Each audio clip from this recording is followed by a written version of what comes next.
अभी कुछ टाइम के लिए है, कुछ बिजनेस के सिलसिले में आया है। तुम्हारे लिए क्या लेकर आए हैं? वो तो कुछ नहीं लाया, लेकिन फूफो ने भिजवाया था। क्या? काफ़ी कुछ, कॉस्मेटिक्स, ज्वेलरी, परफ्यूम्स और भी बहुत कुछ है। भाई, बहू होने के नाते इतना सब कुछ तो बनता है। हाँ जाहिर है। वैसे शादी के हवाले से कोई बात की उन्होंने?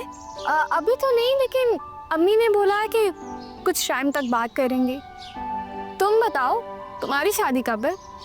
अब वो लोग आजकल में आ जाएंगे और शादी की डेट भी फिक्स हो ही जाएगी। इसी माह है ना?